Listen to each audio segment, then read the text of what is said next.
उत्तर प्रदेश के मेरठ का वो मर्डर केस जिसने इन बीते कुछ दिनों में प्यार के रिश्ते से भरोसा उठा दिया है, जहां पत्नी मुस्कान ने प्रेमी साहिल के साथ मिलकर अपने पति सौरभ को मौत के घाट उतार दिया, जिससे मुस्कान अपनी प्रेमी से शादी कर सके। मामला सामने आने के बाद पुलिस ने तुरंत एक्शन लेते हुए दोनों को गिरफ्तार कर लिया है, लेकिन जेल पहुंचने के बाद भी दोनों की साथ रहने की ख्वाहिश खत्म नहीं हुई।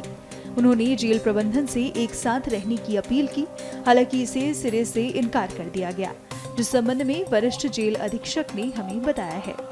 3 दिन पहले आए थे, आने वाले समय पे उन्होंने कहा था हमको साथ या पास वाली बैरक में रखा जाए, तो उनको बता दिया गया कि जेल में जो व्यवस्था है उसमें पुरुष और महिला बैरक का आपस में कॉन्टेक्ट ही नहीं होता, बिल्कुल पृथक होती हैं, तो दोनों को पृथक रूप से रखा गया है।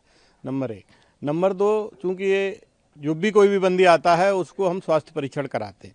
स्वास्थ्य परीक्षण के तहत पाया गया कि नशे के आदी हैं, जैसा कि आप लोगों ने भी बताया नशे के आदी हैं, तो डॉक्टर से उनका स्वास्थ्य परीक्षण कराया गया। जो नशे के विड्रॉल सिम्टम्स होते हैं, कारागार में नशा किसी भी तरह से प्राप्त नहीं हो सकता, जो भी विड्रॉल सिम्टम उसकी दवाई दी जा रही है।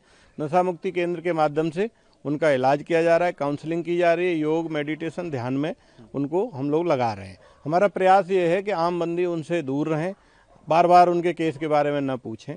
कल जो मुस्कान महिला बंदी है उसने मुझसे मिलने की इच्छा जाहिर की थी, तो मैंने उसको बुलाया, तो उसने कहा कि मेरे घर वाले मुझसे नाराज़ हैं, मुझसे केस मेरा नहीं लड़ेंगे, मेरा केस वो नहीं लड़ेंगे, अतः मुझे एक सरकारी वकील दिलाया जाए।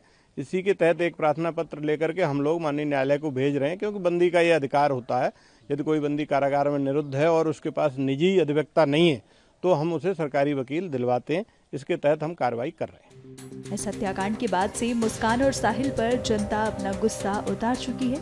ऐसे में जेल में भी उनकी सुरक्षा का ख्याल रखा जा रहा है।